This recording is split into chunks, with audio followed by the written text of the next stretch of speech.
Hi there, and welcome to AIM Connected 3-day conference.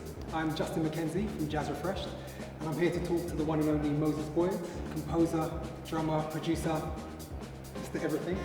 So, let's just get straight into it. So, have you found the conference so far? Cool, really cool.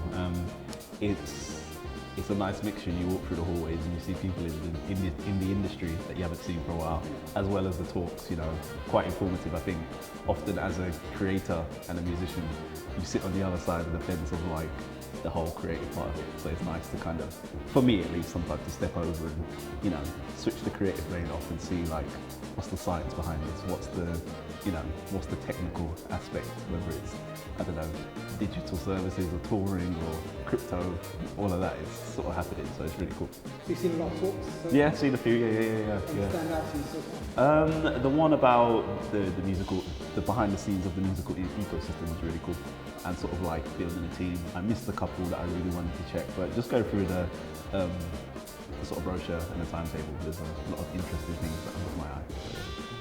You were involved in the talk? Yes, with Kiddie Smile, yeah. So tell us about empowering communities? Yeah, so Kiddie Smile's a really interesting Vogue dancer, as well as ballroom Vogue dancer in Paris, as well as a DJ and producer, and black queer male that grew up in the suburbs and the projects of Paris.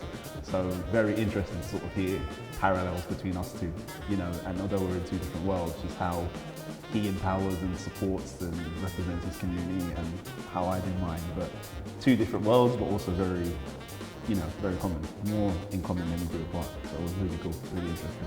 So you're part of a bursary scheme? Yes. Yeah. Tell me more about that. So I'm a Seekers member at Midi Music Company. So Midi Music is like a music education, and it's kind of hard to sum up all they do. They do a lot. They do a lot of community work within young people and sort of teenagers in like the South London. They're based in Deptford. So there's like a centre to sort of teach and hone skills amongst musicians from the community. But they don't stop at like, a lot of funding kind of, or support stops at like 25, but they're really great. Their thing goes on to in your 30s. So part of the Seekers membership is sort of like professional development, because I never sort of want to think like I know it all or anything. So someone like Wazzy Brewster's great, a legend in the game. So every now and again I'll get an email or something that's really, related to what I'm trying to do. And for someone that runs his own label and has a band and is quite interested in the business, she secured some bursaries for a few people to come and sort of attend this 3-day conference, and I was one of them. So yeah, very happy for that. They rubbed you into they rubbed me into doing a tour. Nothing's free. Yeah. But so going back to your talk, and we're talking about communities, Yes. and obviously I've known you for a long time, and I've seen your rise.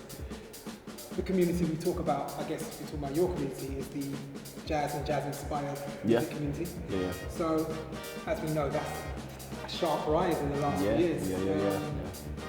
Your view on that, and what do you think sparked that rise, or not sparked it? What's fueling the rise? That's a good question. What's fueling? I think there are so many factors that are coinciding, but I think at the core of it, it is the community. It's a group of people that stuck together and have been sticking together for a long time and have kind of weathered the storms of change in the sense of, I'm 27, but when I was starting music, social media didn't exist. The internet wasn't, YouTube wasn't there, streaming. Like we're at the sort of the borderline between the analog and the digital. So we've kind of grown up in amongst this change and developed alongside it. So then when our music has developed, it's like alongside this new system of presenting things. So I think the community has stuck together, and it's also understood how the world is changing and how that relates to your art and how you present it, how it looks, how it sounds, where it should be. And I think that's been a big factor in like sort of seeing the trajectory, at least in the UK, and not just here, all over the world, in how jazz musicians present their music, or where they play it, or how it looks, how it sounds, how it's distributed. Whereas like my elders, it was a completely different story. It was still in a different way of, different machine, different mechanism of like just operating really. So I think that's a kind of condensed way of thinking about it. No, that's how I see it. Yeah. So, I mean, you talk about the rest of the world, but quite specifically the UK. Yeah. of the scenes around the world is flying. And you've been a big part of that.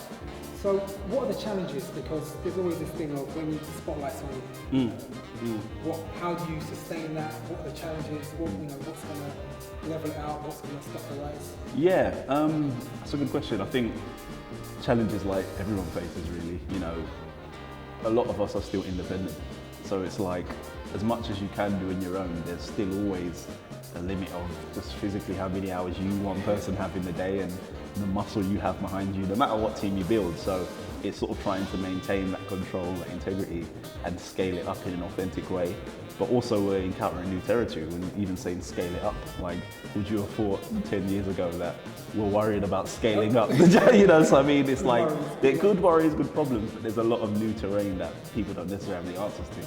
Whereas like, I don't know, at least a couple of years ago, I could talk to someone in my field and there'd be a bit more answer, but there's a lot of new territory we're still discovering for ourselves, so that comes with its own kind of growing pains. And but as you said, it's good problems. The music is still there and people are still honest, and the integrity is kept in that. So I think whatever happens around it, it'll be cool.